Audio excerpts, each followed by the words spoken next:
मित्रों, पुनः एक बार फिर से स्वागत है अपने इस YouTube चैनल सशक्त वॉइस में। बंधुओं, जाने इस वीडियो के माध्यम से कि आखिर वो कौन है महाभारत का सबसे महान योद्धा जिसने मरते दम तक नहीं छोड़ा धर्म का दामन। दोस्तों, हालांकि महाभारत का युद्ध पौराणिक काल का सबसे अधिक विनाशकारी युद्ध माना जाता है। यह युद्ध 18 दिनों तक लड़ा गया था।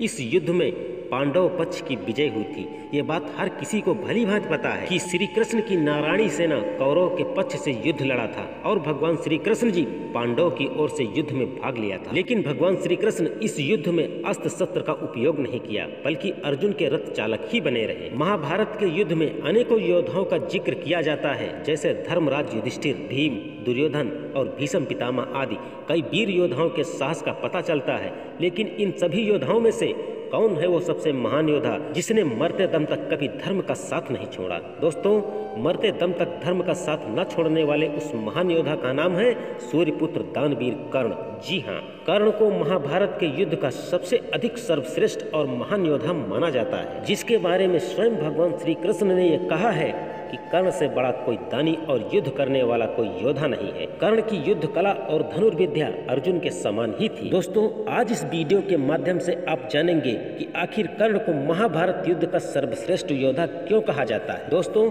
आइए जानते हैं कर्ण के जीवन से जुड़े कुछ रोचक तथ्य। दोस्तों, शास्त्रों के अनुसार बताते हैं कि दुर्वासा ऋषि के वरदान से पांडव की माता कुंती विवाह से पहले ही सूर्यपुत्र कर्ण की माता बन चुकी थी। कुंती अपने माता पिता व लोकलाज के डर से कर्ण को जिंदा ही नदी में प्रवाहित कर दिया था और इस बात का जिक्र कभी किसी से किया नहीं। अगर वास्तव में देखा जाए तो कर्ण का जीवन किसी तपस्या से कम नहीं था। कर्ण के साथ जन्म से ही अन्याय होता रहा, फिर भी कर्ण ने कभी हार नहीं मानी।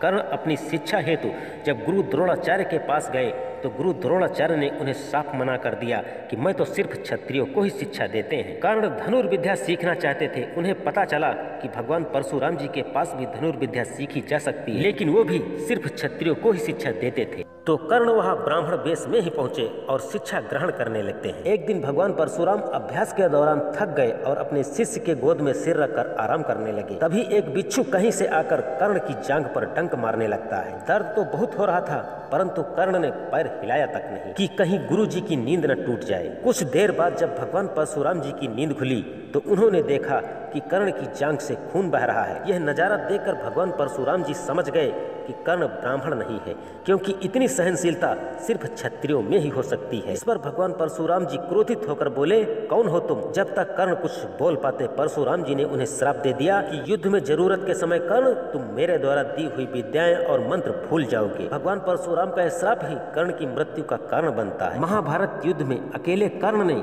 युद्ध के विपरीत परिस्थितियों में भी संयम बनाए रखा। युद्ध में कर्ण को भीम, नकुल और सहदेव को मारने के कई मौके मिले, लेकिन माता कुंती को कर्ण ने वचन दे रखा था कि वह अर्जुन के अलावा अपने किसी भी भाई को कोई नुकसान नहीं पहुंचाएगा। कर्ण जानते थे कि सूर्यदेव द्वारा दिए गए रक्षा कवच और कुंडल के साथ कोई भी हमें हरा नहीं सकता है, परंतु अपने वचन के पालन हेतु कर्ण ने अपने रक्षा कवच और कुंडल तक दान में दे दिया। बिना कवच कुंडल के ही युद्ध लड़ने लगा। कर्ण के जीवन से सीखने वाली सबसे अहम बात यह है कि कर्ण को मालूम था कि जीत इस महाभारत युद्ध में पांडव की ही होगी, क्योंकि उनके साथ स्वयं भगवान श्री कृष्ण खड़े हैं। फिर भी कर्ण लड़ता ही रहा, क्योंकि दुर्योधन ने ही कर्ण को एक राजा का सम्मान दिया था। कर्ण को सब कुछ मालूम था कि हार सामने खड़ी है, फिर भी कर्ण अपनी मित्रता को निभाने के लिए अंत तक लड़ता रहा। दोस्ती और रिश्ते निभाना अगर सीखना है तो कर्ण से सीखिए। कर्ण ने श्री कृष्ण को अपनी सच्चाई पांडव को बताने से मना किया था, क्योंकि वो अपनी मित्रता को निभा सके। युद्ध के 17वें दिन अर्जुन द्वारा चलाए गए दिव्यास्त्र से